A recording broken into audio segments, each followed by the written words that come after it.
Good day, YouTubers. Thanks for joining me. Today we're taking a look at this relatively new release from Rapido Trains, their Super Continental line Pullman Standard lightweight dining cars. So first off, taking a quick look at the packaging here, because otherwise I will forget. We've gotten fairly used to seeing this this gray and blue Rapido Trains packaging on some of their more recent passenger car releases. Sorry, I'm always a little too close to frame here, but I just have things set up to better appreciate the cars, obviously. And this is a great-looking, wonderfully detailed car here.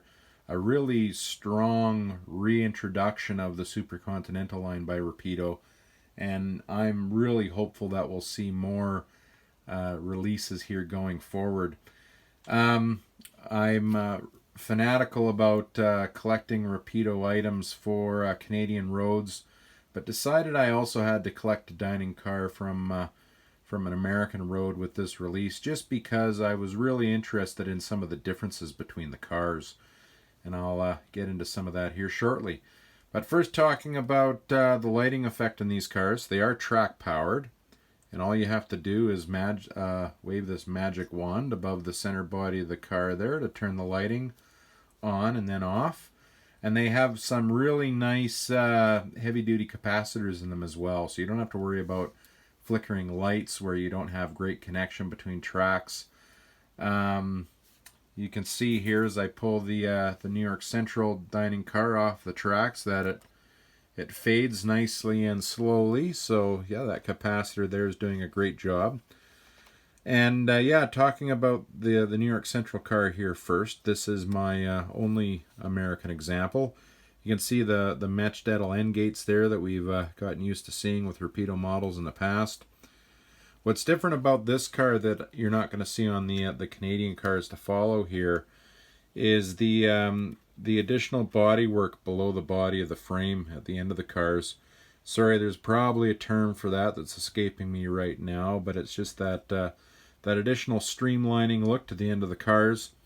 That was either not present on the Canadian cars or fairly promptly removed by the railways. Just as I understood it, there was too much issue with snow and ice buildup, so you did not see that that streamlining treatment applied to the bottom of the cars for most of the Canadian railways. Great attention to paint and detail. Just a wonderful looking car, and you can see some of that interior detail there as well. I'm trying to zoom in here into the car. You can see that we even have china and cutlery on the table. So just that Rapido crazy level of detail, which I for one just love.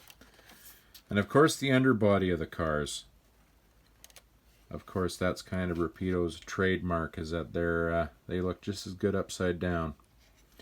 Now, what's also different about this car compared to the American example, compared to the Canadian example that I'll pick up here shortly, is the style of the truck.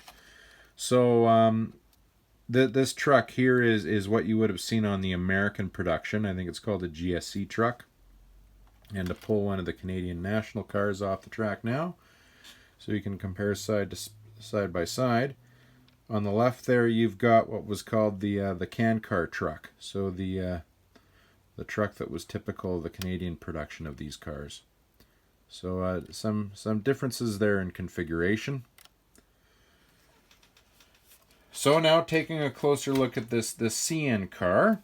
So I've acquired one Canadian national example in the classic paint scheme, as well as one in their 60s repaints, the black and gray.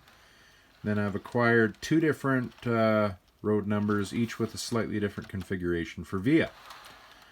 So now getting into those configurations.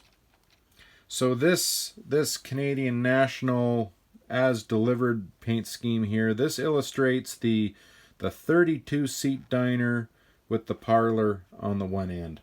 So you can see there that you've got some lounge seats and such, some round tables. I guess it was actually called a dining room plus lounge. I probably shouldn't be calling it a parlor.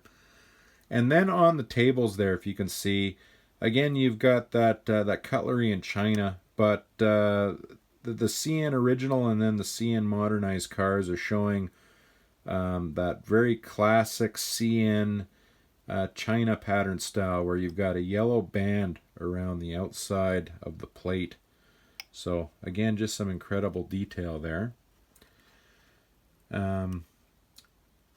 The car that we'll take a look at next is also in this original Canadian National Paint scheme, but it represents the one Pullman standard dining car that was used instead in Grand Trunk Western service. So you can see here they've got, again, that paint scheme as we just were looking at, but lettered for Grand Trunk Western. And you've got the Grand Trunk Western Herald there in place of the CN car. Now what's different about this is now we have the 40-seat dining room configuration. So in place of that lounge at the end of the car, you've got conventional 4-seat dining tables. But now into the body of the rest of the dining car, on the one side you just have 2-seat tables. So you only have 2 plates and 2 sets of cutlery on the cars on the one side. Then from the other side you're getting your more conventional 4-plate layout. But just, I can't say enough about the attention to detail. So car 1346 was the one car that ran with the Grand Trunk Western. Rapido provided it, or released it I should say, in both the original paint scheme and in the more modern gray and black. Now taking a look at my Canadian National gray and black car. This represents the full 48-seat diner configuration. Again, you've got your yellow ringed China pattern there. So we've got no lounge, and we have full seating configuration for 4 patrons on both sides of the car, both sides of the aisle. You've got, of course, your small windows there within the actual kitchen area within the car. And it is really hard to see, but there is an incredible attention to detail in there as well. Doesn't matter if it's out of sight or not, Rapido just wants to capture it accurately. On this side of the car, you obviously have your aisle adjacent to the kitchen. So, the 2 Via cars. We've got one here that represents that the 32-seat diner configuration with the lounge again.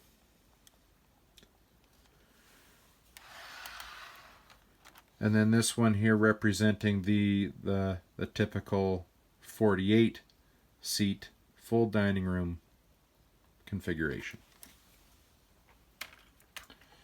Now the last 2 cars here that I acquired as part of this release were for the Ontario Northland. I'm an avid Ontario Northland modeler, and I have to get everything that I can Ontario Northlands. They released 2 cars numbers.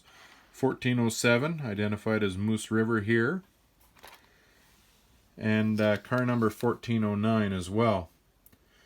Now, some great attention to detail here.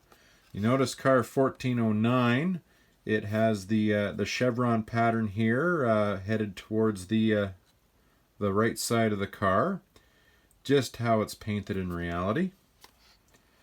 And you flip the car around, you get the same configuration. So it doesn't matter which way the car faces, that chevron orientation is always to the rear of the car. You can also see there's some Polar Bear Express additional deckling, which looks just great. Now here looking at the other car, just like the prototype, the Moose River, it had the stripes at the same orientation on both sides of the car.